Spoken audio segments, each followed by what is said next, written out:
or whether you go to a church that believes in sin, good, call it bad. This is what the Bill of Rights are about. And I'll give you an example of why you need to be careful before you just let people be shipped off to a prison. You remember Richard Jewell? They said he was the Olympic bomber. He had a backpack. He looked like a nerd. Everybody said he was quiet. He showed up mysteriously.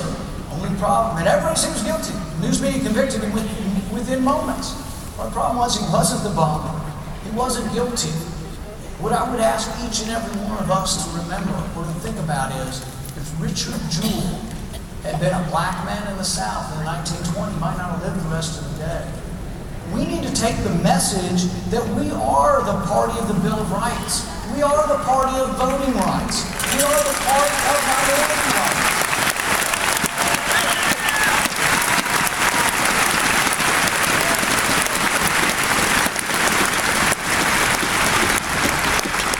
Some have asked, well, what will happen if Republicans take over? Number one, I tell you what, let's don't be the party that bails out banks and big business.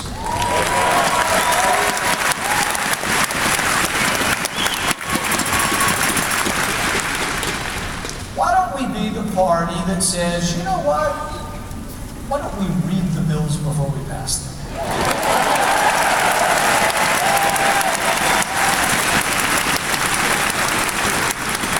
I know that's pretty radical. I have a bill that would require Congress to wait 20 days for every page of legislation.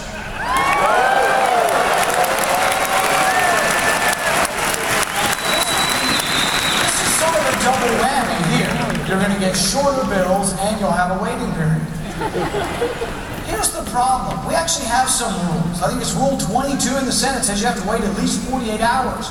Well, 4 hours after I got a 600-page bill, they're like, we're passing it. And I said, what about Rule 22? And he says, well, not he, they, said, the rules are whatever the majority says the rules are. If the majority says day is night, day is night. So they just passed it anyway without reading it. Obamacare's 2,000 pages. If my rule were to pass, we'd wait 100 days, we'd read the damn thing, and we never would have passed it.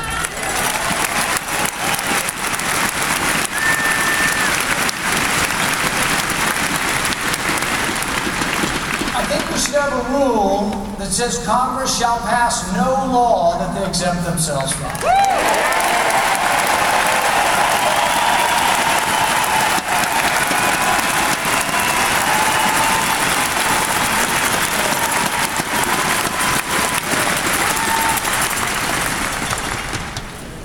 I think we ought to have term limits.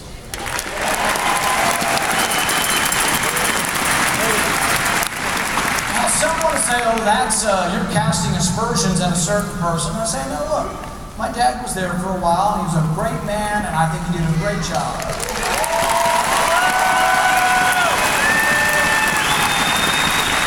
Term limits only work not voluntarily, they work if we all do. But I think we do need a turnover. I've been in the private sector, I've been a physician, I've been to Washington, and believe me, there's no monopoly on knowledge in Washington. I would cut congressional pay in half. But I would only have them up there half as much.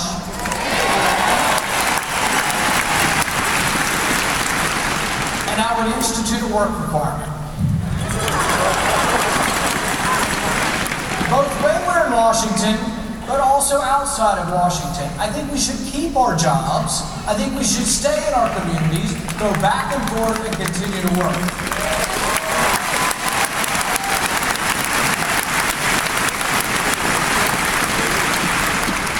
If we need to be a bigger, better, bolder party, we need to do it with optimism.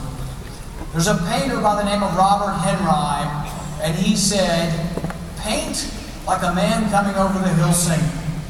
I love the image of that.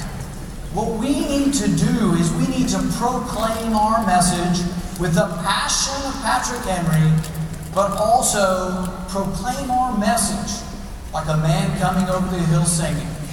When we do, we'll be the dominant party again.